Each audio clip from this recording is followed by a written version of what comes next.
ਵਾਹਿਗੁਰੂ ਜੀ। ਤੁਮ ਸਭ ਸਾਜੇ ਸਾਜ ਨਿਵਾਜੇ, ਜਿਉ ਪਿੰਡ ਦੇ ਪ੍ਰਾਨਾ। ਨਿਰਗੁਣ ਆਰੇ ਗੁਣ ਨਹੀਂ ਕੋਈ, ਤੁਮ ਦਾਨ ਦੇਹੋ ਮਿਹਰਵਾਨਾ। ਵਾਹਿਗੁਰੂ ਜੀ ਕਾ ਖਾਲਸਾ, ਵਾਹਿਗੁਰੂ ਜੀ ਕੀ ਫਤਿਹ। ਅੰਮ੍ਰਿਤ ਬਾਣੀ ਰਾਹੀਂ ਗੁਰੂ ਅਮਰਦਾਸ ਜੀ ਨੇ ਸਾਨੂੰ ਪ੍ਰੇਰਣਾ ਦਿੱਤੀ ਹੈ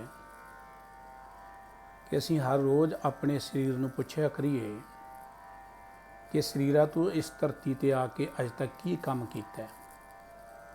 ਜਿਸ ਪਰਮਾਤਮਾ ਨੇ ਤੇਰੀ ਰਚਨਾ ਰਚੀ ਕੀ ਤੂੰ ਉਹਨੂੰ ਕਦੀ ਯਾਦ ਕੀਤਾ? ਉਹ ਪਰਮਾਤਮਾ ਦੀ ਯਾਦ ਤੇ ਗੁਰੂ ਕੇ ਉਪਦੇਸ਼ ਰਾਹੀਂ ਮਿਲਣੀ ਸੀ, ਤੂੰ ਗੁਰੂ ਦੇ ਚਰਨਾਂ ਨਾਲ ਜੁੜਿਆ ਹੀ ਨਹੀਂ। ਇਹ ਗੱਲ ਚੇਤੇ ਰੱਖੀ, ਸਰੀਰ ਉਹੀ ਸਫਲ ਗਿਣਿਆ ਜਾਣਾ ਹੈ ਜਿਹੜਾ ਗੁਰੂ ਦੇ ਚਰਨਾਂ ਰਾਹੀਂ ਪਰਮਾਤਮਾ ਦੇ ਪਿਆਰ ਵਿੱਚ ਜੁੜੇਗਾ।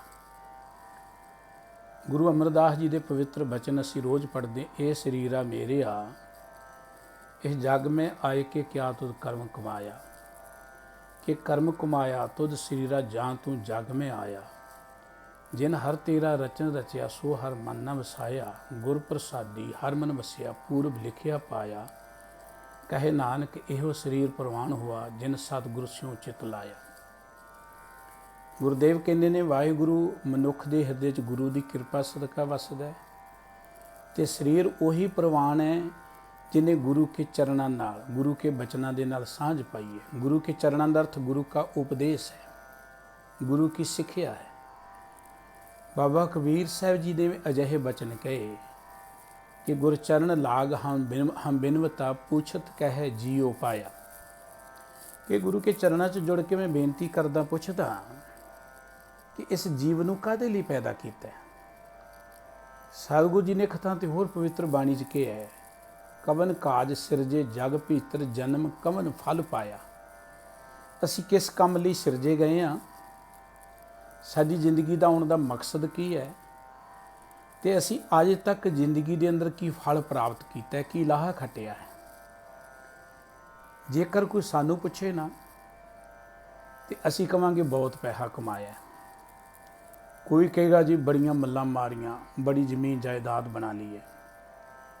कोई कहेगा बड़े बड़े रुतबे प्राप्त किए, बड़ा संघर्ष किया, बड़ियां लड़ाइयां कीतियां, इन्नी धन दौलत कमाई, इन्ने लोगों को मैं पालिया, इन्ना मैं पैसा वंडिया।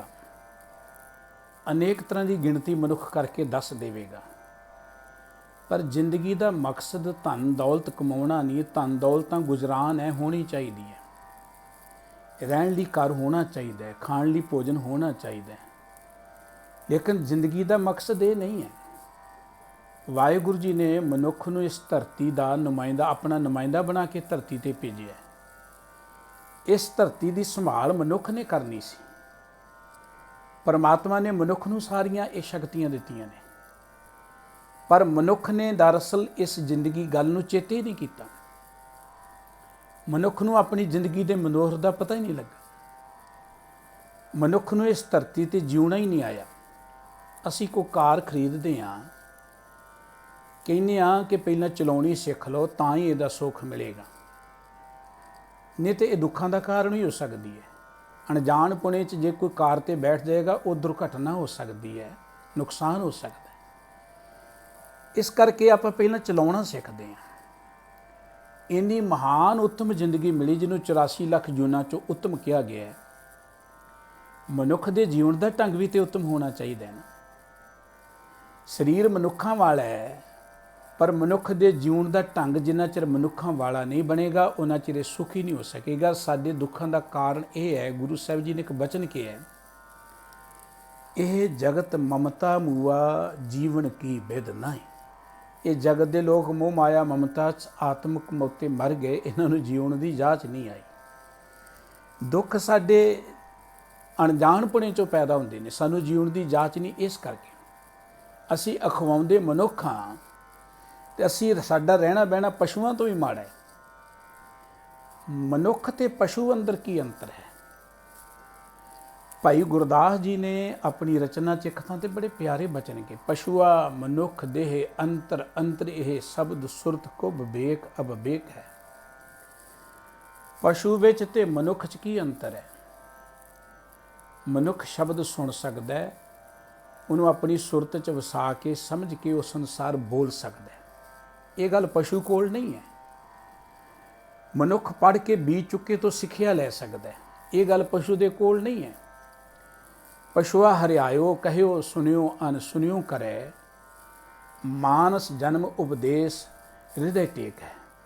ਕੋਈ ਪਸ਼ੂ ਖੁੱਲ ਜਾਏ ਨਾ ਕਿੱਲੇ ਤੋਂ, ਰੱਸਾ ਤੁੜਾ ਲੇ, ਉਹ ਹਰੀ ਖੇਤੀ ਵੱਲ ਨੂੰ ਭੱਜੇਗਾ, ਤੁਸੀਂ ਉਹਨੂੰ ਆਵਾਜ਼ ਮਾਰੋਗੇ ਨਹੀਂ ਰੁਕੇਗਾ, ਕਿਉਂਕਿ ਤੁਹਾਡੀ ਗੱਲ ਸਮਝਿਆ ਨਹੀਂ ਹੈ। ਕਈ ਪਸ਼ੂ ਸਮਝਦੇ ਵੀ ਨੇ, ਬਿੱਲੀਆਂ ਨੇ, ਹੋਰ ਚੀਜ਼ਾਂ ਨੇ ਸਮਝ, ਲੇਕਿਨ ਪਸ਼ੂ ਜ਼ਿਆਦਾਤਰ ਸਮਝਦੇ ਨਹੀਂ ਹੈ। ਤੁਸੀਂ ਉਹਨੂੰ ਜਾ ਕੇ ਮੋੜਨ ਦਾ ਯਤਨ ਕਰੋਗੇ, ਤੁਹਾਨੂੰ ਵੀ ਖਿੱਚ ਕੇ ਖੇਤ ਵੱਲ ਚਲਿਆ ਜਾਏਗਾ। ਮਨੁੱਖ ਤੇ ਜਦ ਤੋਂ ਜਨਮਦਾ ਹੈ, ਮਾਂ ਬਾਪ ਪਾਸੋਂ ਜੋ ਉਹਨੇ ਸੁਣਿਆ ਸਿੱਖ ਲਿਆ, ਭੈਣਾਂ ਭਰਾਵਾਂ ਕੋਲੋਂ, ਸੁਸਾਇਟੀ 'ਚ ਹੋਰ ਰਿਸ਼ਤੇਦਾਰਾਂ ਕੋਲੋਂ ਜੋ ਸੁਣਦਾ ਸਮਝਦਾ ਦੇਖਦਾ, ਉਹ ਸੰਸਾਰ ਉਹ ਸਿੱਖਣਾ ਸ਼ੁਰੂ ਕਰ ਦਿੰਦਾ। ਸਕੂਲ 'ਚ ਜਾ ਕੇ ਜੋ ਸੁਣਦਾ ਹੈ ਉਹ ਸਮਝ ਲੈਂਦਾ, ਸਿੱਖ ਲੈਂਦਾ ਹੈ। ਇੱਕ ਵਚਨ ਹੋਰ ਭਾਈ ਸਾਹਿਬ ਜੀ ਨੇ ਕਿਹਾ, ਪਸ਼ੂਆ ਸ਼ਬਦਹੀਣ ਜਿਹਵਾ ਨਾ ਬੋਲ ਸਕੇ, ਮਾਨਸ ਜਨਮ ਬੋਲੇ ਬਚਨ ਅਨੇਕ ਹੈ। ਪਸ਼ੂ ਜਿਹੜਾ ਨਾ ਉਹ ਤਰ੍ਹਾਂ ਤਰ੍ਹਾਂ ਦੇ ਸ਼ਬਦ ਨਹੀਂ ਬੋਲ ਸਕਦਾ ਜਿਹਵਾ ਤੋਂ। ਇੱਕੋ ਹੀ ਬੋਲੀ ਹੈ, ਜੋ ਭਾਰਤ 'ਚ ਪਸ਼ੂ ਬੋਲੇਗਾ ਉਹੀ ਪਾਕਿਸਤਾਨ 'ਚ ਬੋਲੇਗਾ, ਉਹਨੂੰ ਤੁਸੀਂ ਯੂਰਪ 'ਚ ਲੈ ਜਾਓ ਉਹੀ ਕੁਝ ਬੋਲੇਗਾ, ਉਹਨੂੰ ਅਮਰੀਕਾ ਲੈ ਜਾਓ ਉੱਥੇ ਵੀ ਉਹੀ ਕੁਝ ਬੋਲੇਗਾ। ਇਹ ਕਾਂ ਉੱਥੇ ਵੀ ਇੱਦਾਂ ਹੀ ਬੋਲਦੇ ਨੇ, ਇੱਥੇ ਵੀ ਇੱਦਾਂ ਹੀ ਬੋਲਦੇ ਨੇ। ਮਨੁੱਖ ਹੈ ਜਿਹੜਾ ਕਈ ਤਰ੍ਹਾਂ ਦੀਆਂ ਬੋਲੀਆਂ ਬੋਲਦਾ।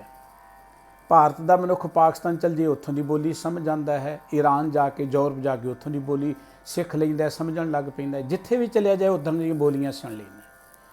ਮਨੁੱਖ ਸੁਣਦਾ ਹੈ, ਸਮਝਦਾ ਹੈ, ਸਿੱਖਦਾ ਹੈ, ਬੋਲਦਾ ਹੈ।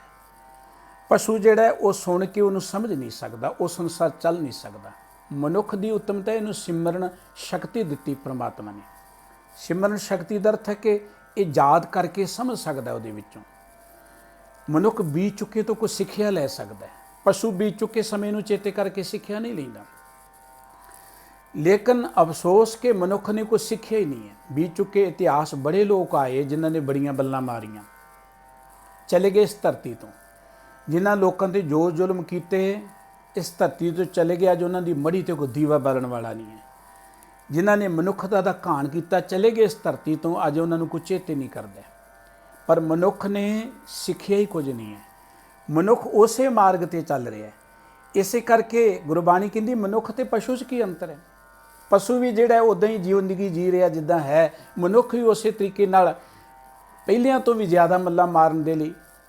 ਕੋਈ ਪਸ਼ੂ ਜਿਹੜਾ ਹੈ ਉਹ ਮਨੁੱਖ ਜਾਤੀ ਦਾ ਘਾਣ ਨਹੀਂ ਕਰਦਾ, ਆਪਣੀ ਸ਼੍ਰੇਣੀ ਦਾ ਘਾਣ ਨਹੀਂ ਕਰਦਾ, ਮਾਫ ਕਰਨਾ। ਕੋਈ ਪਸ਼ੂ ਆਪਣੇ ਕੁਲ ਕਬੀਲੇ ਦਾ ਘਾਣ ਨਹੀਂ ਕਰਦਾ, ਉਹਨੂੰ ਨਹੀਂ ਖਤਮ ਕਰਦਾ। ਲੇਕਿਨ ਮਨੁੱਖ ਹੈ ਜਿਹੜਾ ਮਨੁੱਖ ਜਾਤੀ ਨੂੰ ਖਤਮ ਕਰਨ ਲਈ ਤੁਰ ਪਿਆ ਹੈ। ਨਸ਼ਿਆਂ ਦੇ ਰਾਹੀਂ ਪੈਸਾ ਕਮਾਉਂਦਾ, ਮਨੁੱਖ ਜਾਤੀ ਨੂੰ ਖਤਮ ਕਰ ਰਿਹਾ ਹੈ। ਹੋਰ ਅਨੇਕ ਤਰ੍ਹਾਂ ਦੇ ਢੰਗ ਤਰੀਕੇ ਮਨੁੱਖ ਨੇ ਅਪਣਾਏ ਜਿਹੜੇ ਮਨੁੱਖ ਜਾਤੀ ਨੂੰ ਖਤਮ ਕਰ ਰਿਹਾ ਹੈ। ਮਨੁੱਖ ਨੂੰ ਪਸ਼ੂਆਂ ਤੋਂ ਖਤਰਾ ਨਹੀਂ ਹੈ, ਮਨੁੱਖ ਨੂੰ ਪੰਛੀਆਂ ਤੋਂ ਖਤਰਾ ਨਹੀਂ ਹੈ, ਮਨੁੱਖ ਨੂੰ ਮਨੁੱਖ ਤੋਂ ਖਤਰਾ ਹੈ। ਇੱਕ ਅੰਗਰੇਜ਼ੀ ਦੇ ਵਿਦਵਾਨ ਨੇ ਕਿਹਾ ਕਿ ਇਸ ਧਰਤੀ 'ਤੇ ਸਭ ਤੋਂ ਖਤਰਨਾਕ ਜਾਨਵਰ ਮਨੁੱਖ ਹੈ। ਮਨੁੱਖ ਹੀ ਮਨੁੱਖਤਾ ਦਾ ਘਾਣ ਕਰ ਰਿਹਾ ਹੈ। ਜਦੋਂ ਵੀ ਮਨੁੱਖ ਜ਼ਿੰਦਗੀ ਖਤਮ ਹੋਣੀ, ਇਹਨੂੰ ਮਨੁੱਖ ਨੇ ਖਤਮ ਕਰਨਾ ਹੈ, ਹੋਰ ਕਿਸੇ ਨੇ ਨਹੀਂ। ਸਤਿਗੁਰੂ ਜੀ ਕਹਿੰਦੇ ਕਦੀ ਸੋਚਿਆ ਕਰ ਤੂੰ ਧਰਤੀ 'ਤੇ ਆ ਕੇ ਕੀਤਾ ਕੀ ਹੈ। ਮਨੁੱਖ ਸੋਚਦਾ ਹੈ ਕਿ ਮੈਂ ਤੇ ਬਹੁਤ ਵਧੀਆ ਕੱਪੜੇ ਪਾਉਣਾ, ਮੈਂ ਬੜਾ ਮਹਾਨ ਹਾਂ। ਮਨੁੱਖ ਸੋਚਦਾ ਕਿ ਕਈ ਤਰ੍ਹਾਂ ਦੇ ਮੈਂ ਪਕਵਾਨ ਖਾਂਦਾ ਹਾਂ, ਕਈ ਤਰ੍ਹਾਂ ਦੇ ਭੋਜਨ ਖਾਂਦਾ ਹਾਂ, ਮੈਂ ਬੜਾ ਮਹਾਨ ਹਾਂ। ਲੇਕਿਨ ਜੇ ਆਪਾਂ ਇਮਾਨਦਾਰੀ ਨਾਲ ਦੇਖੀਏ, ਮਨੁੱਖ ਇਹਨਾਂ ਚੀਜ਼ਾਂ ਕਰਕੇ ਹੋਰਨਾਂ ਜੂਨਾਂ ਤੋਂ ਅੱਗੇ ਨਹੀਂ ਹੈ। ਜਿੰਨੇ ਤਾਜ਼ੇ ਮੇਵੇ ਪੰਛੀ ਖਾ ਲੈਂਦੇ, ਮਨੁੱਖ ਨੂੰ ਤਾਂ ਨਹੀਂ ਮਿਲਦੇ। ਮਨੁੱਖ ਨੂੰ ਤਾਂ ਕਈ ਤਰ੍ਹਾਂ ਦੇ ਬਹਿ ਫਰਿੱਜਾਂ 'ਚ ਲਾਏ ਦਵਾਈਆਂ ਲਾ ਕੇ ਮਿਲਦੇ ਨੇ। ਜਿੰਨਾ ਤਾਜ਼ਾ ਦੁੱਧ ਗਊ ਦਾ ਵੱਛਾ ਪੀ ਲੈਂਦਾ, ਮਨੁੱਖ ਤਾਂ ਨਹੀਂ ਪੀ ਸਕਦਾ। ਮਨੁੱਖ ਨੂੰ ਤਾਂ ਪਤਾ ਨਹੀਂ ਕੀ ਕੁਝ ਪਾ ਕੇ ਮਿਲਦਾ, ਪੈਕਟਾਂ 'ਚ ਬੰਦ ਕਰਕੇ ਮਿਲਦਾ। ਕਦੀ ਪਸ਼ੂਆਂ ਨੇ ਵੀ ਪੈਕਟਾਂ 'ਚ ਬੰਦ ਕੀਤੀਆਂ ਕੋਈ ਚੀਜ਼ਾਂ ਖਾਧੀਆਂ ਨੇ, ਪੀਤੀਆਂ ਨੇ। ਇਹ ਮਨੁੱਖ ਹੈ। ਮਨੁੱਖ ਸੋਚਦਾ ਕਿ ਮੈਂ ਬੜੇ ਕੀਮਤੀ ਕੱਪੜੇ ਪਾਉਣਾ, ਬ੍ਰਾਂਡਡ ਕੰਪਨੀਆਂ ਦੇ ਮਹਿੰਗੇ ਕੱਪੜੇ ਪਾਉਣਾ। ਇਹੋ ਜਿਹੇ ਕੱਪੜੇ ਪਾ ਲਏ ਤੇ ਮਨੁੱਖ ਦੀ ਤੋਰ ਚਾਲ ਬੋਲ ਹੀ ਬਦਲ ਜਾਂਦੀ, ਦੂਜਿਆਂ 'ਚ ਰਲਦਾ ਹੀ ਨਹੀਂ। ਉਹਨਾਂ ਤੋਂ ਵੱਖਰਾ ਸਮਝਣਾ ਸ਼ੁਰੂ ਕਰਨਾ।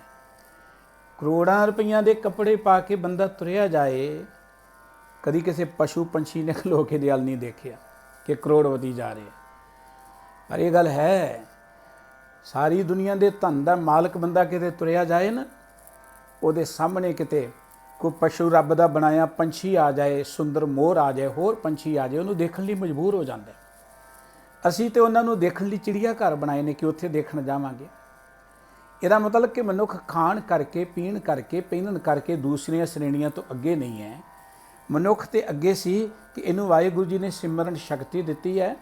ਗੁਰੂ ਕੇ ਬਚਨਾਂ ਦੇ ਰਾਹੀਂ ਸਿਮਰਨ ਸ਼ਕਤੀ, ਇਹ ਗੁਰੂ ਕੇ ਬਚਨ ਵਸਾ ਕੇ ਤੇ ਜ਼ਿੰਦਗੀ 'ਚ ਗਿਆਨ ਦੇ ਮਾਰਗ ਤੇ ਚੱਲੇ, ਵਿਵੇਕ ਦੇ ਮਾਰਗ ਤੇ ਚੱਲੇ।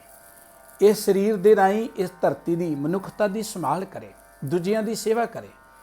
ਪਰ ਮਨੁੱਖ ਨੂੰ ਜਿਉਣਾ ਨਹੀਂ ਆਇਆ। ਆਪਾਂ ਦੇਖਦੇ ਹਾਂ ਮਨੁੱਖਾ ਜ਼ਿੰਦਗੀ ਉੱਤਮ ਹੈ ਤੇ ਜਿਉਣ ਦਾ ਢੰਗ ਵੀ ਤੇ ਉੱਤਮ ਹੋਣਾ ਚਾਹੀਦਾ।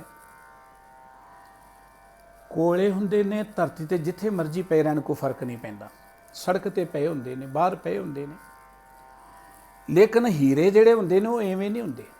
ਹੀਰਿਆਂ ਨੂੰ ਅਸੀਂ ਬੜਾ ਲਾਕਰ 'ਚ ਰੱਖਦੇ ਹਾਂ, ਸੰਭਾਲ ਕੇ ਰੱਖਦੇ ਹਾਂ, ਬੜੇ ਸਾਫ਼ ਸੁਥਰੇ ਥਾਂ ਤੇ ਰੱਖਦੇ ਹਾਂ, ਕਿਉਂਕਿ ਹੀਰੇ ਕੀਮਤੀ ਨੇ। ਮਨੁੱਖਾ ਜ਼ਿੰਦਗੀ ਹੀਰੇ ਵਰਗੀ ਹੈ। ਮਨੁੱਖਾ ਜ਼ਿੰਦਗੀ ਦੀ ਸੰਭਾਲ ਵੀ ਉਨੀ ਉੱਤਮ ਹੋਣੀ ਚਾਹੀਦੀ ਹੈ। ਮਨੁੱਖ ਨੇ ਤਾਂ ਸਰੀਰ ਮਨੁੱਖਾਂ ਵਾਲਾ ਹੈ, ਪਰ ਇਹਦੇ 'ਚ ਕਰਨੀ ਮਨੁੱਖਾਂ ਵਾਲੀ ਨਹੀਂ ਹੋਈ। ਇਹਦੇ ਦੁੱਖਾਂ ਦਾ ਕਾਰਨ ਹੈ। ਗੁਰਦੇਵ ਜੀ ਕਹਿੰਦੇ ਆਪਣੇ ਸਰੀਰ ਨੂੰ ਪੁੱਛਿਆ ਕਰੀਏ, ਤੂੰ ਅੱਜ ਤੱਕ ਕੀਤਾ ਕੀ ਹੈ? ਤੈਨੂੰ ਰੱਬ ਨੇ ਭੇਜਿਆ ਕਾਹਦੇ ਲਈ ਸੀ? ਤੂੰ ਅੱਜ ਤੱਕ ਕੀਤਾ ਕੀ ਹੈ? ਕਿਉਂਕਿ ਮਨੁੱਖ ਨੂੰ ਜੀਉਣ ਦੀ ਜਾਂਚ ਤਾਂ ਗੁਰੂ ਪਾਸੋਂ ਮਿਲਣੀ ਸੀ। ਗੁਰੂ ਕੇ ਬਚਨ ਸਾਨੂੰ ਜੀਵਨ ਜਾਂਚ ਦਿੰਦੇ ਨੇ ਕਿ ਆਪਾਂ ਧਰਤੀ ਤੇ ਰਹਿਣਾ ਕੀ ਹੈ, ਸਾਡੀ ਜ਼ਿੰਦਗੀ ਦਾ ਮਕਸਦ ਕੀ, ਆਪਾਂ ਕਾਹਦੇ ਲਈ ਆਏ ਹਾਂ। ਰੱਬ ਨੇ ਸਾਨੂੰ ਇੰਨੀ ਮਹਾਨ ਉੱਤਮ ਦੇਹੀ ਕਾਹਦੇ ਲਈ ਦਿੱਤੀ ਹੈ, ਇਹ ਪਤਾ ਲੱਗਣਾ ਸੀ ਗੁਰੂ ਕੇ ਬਚਨਾਂ ਰਾਹੀਂ। ਸਤਿਗੁਰੂ ਸੱਚੇ ਪਾਤਸ਼ਾਹ ਜੀ ਕਹਿੰਦੇ ਨੇ, ਸਰੀਰਾ ਤੈਨੂੰ ਮਾਣ ਹੈ ਕਿ ਮੈਂ ਬੜਾ ਸੁੰਦਰ ਹਾਂ, ਤੈਨੂੰ ਮਾਣ ਹੈ ਕਿ ਮੈਂ ਬੜਾ ਬਲਵਾਨ ਹੈ। ਅੰਮ੍ਰਿਤ ਬਾਣੀ ਸਤਿਗੁਰੂ ਜੀ ਦੇ ਕਥਾ ਦੇ ਬਚਨ ਨੇ ਕਿ ਅੰਮ੍ਰਿਤ ਕਾਇਆ ਰਹੇ ਸੁਖਾਲੀ, ਬਾਜੀ ਇਹ ਸੰਸਾਰੋ, ਤੂੰ ਕਾਇਆ ਮੈਂ ਰੁਲਦੀ ਦੇਖੀ, ਜਿਉਂ ਤਰ ਉੱਪਰ ਸ਼ਾਰੋ। ਇਹ ਸਰੀਰ ਆਪਣੇ ਆਪ ਨੂੰ ਅਮਰ ਸਮਝ ਕੇ ਕਿ ਮੈਂ ਜਾਣਾ ਹੀ ਨਹੀਂ ਹੈ ਤੇ ਬੜਾ ਸੁੱਖਾਂ 'ਚ ਪਿਆ ਹੋਇਆ, ਭੋਗਾਂ ਰਸਾਂ ਕਸਾਂ 'ਚ ਪਿਆ ਹੋਇਆ। ਪਰ ਸਤਿਗੁਰੂ ਜੀ ਕਹਿੰਦੇ ਇਹ ਜਗਤ ਇੱਕ ਖੇਡ ਹੈ, ਇੱਥੇ ਆਇਆ ਹੈ ਤੇ ਖੇਡ ਸਮਾਪਤ ਹੋ ਜਾਣੀ, ਇੱਥੇ ਰਹਿਣਾ ਨਹੀਂ ਹੈ। ਤੈਨੂੰ ਕੁਝ ਚਿਰ ਲਈ ਪ੍ਰਮਾਤਮਾ ਨੇ ਭੇਜਿਆ ਕੁਝ ਕਰਮ ਕਰਨ ਦੇ ਲਈ।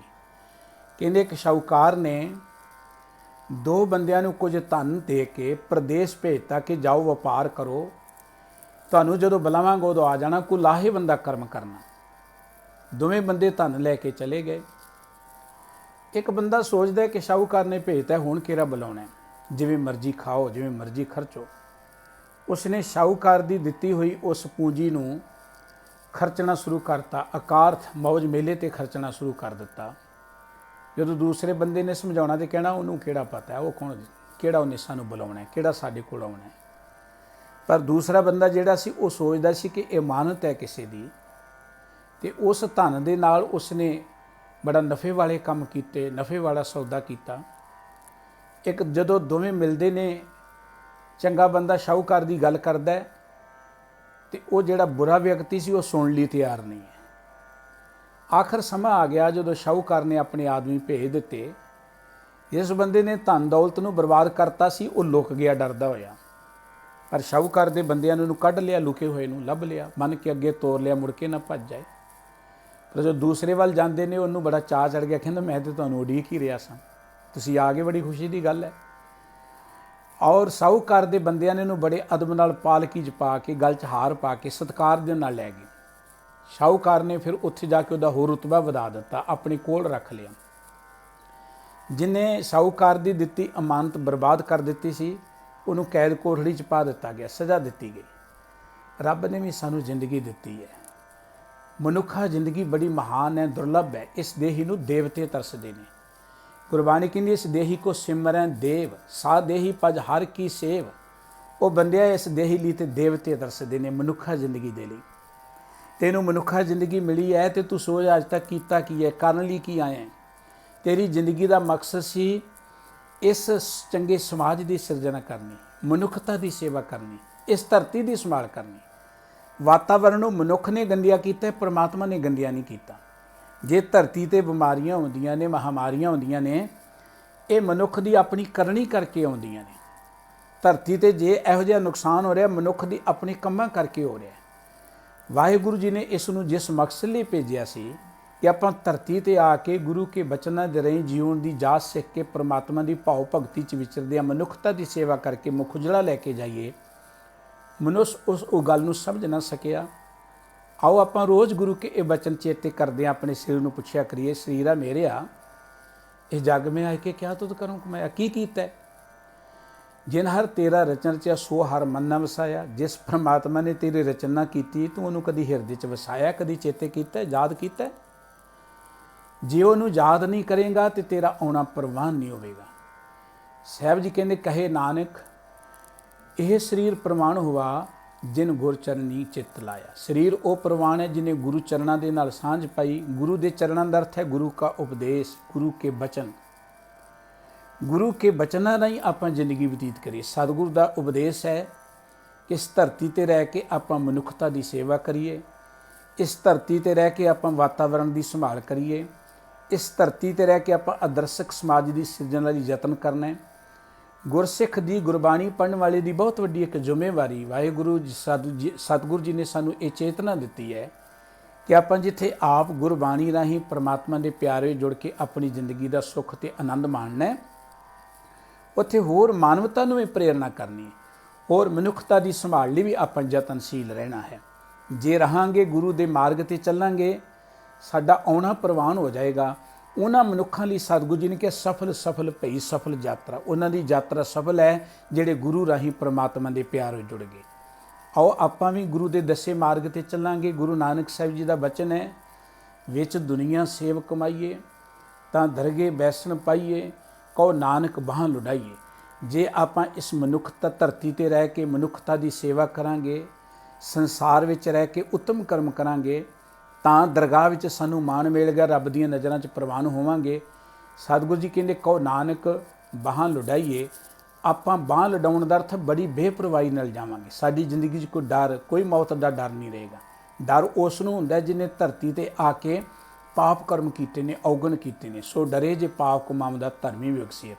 ਗੁਰੂ ਕੇ ਬਚਨਾਂ ਰਾਹੀਂ ਧਰਮੀ ਬਣ ਕੇ ਭਾਵ ਆਪਣੀ ਜ਼ਿੰਦਗੀ ਦੇ ਫਰਜ਼ ਨੂੰ ਪਹਿਚਾਣ ਕੇ ਜੀਵਨ ਬਤੀਤ ਕਰਾਂਗੇ, ਸਾਡਾ ਆਉਣਾ ਪ੍ਰਵਾਨ ਹੋ ਜਾਏਗਾ, ਜ਼ਿੰਦਗੀ ਸਫਲ ਹੋ ਜਾਏਗੀ।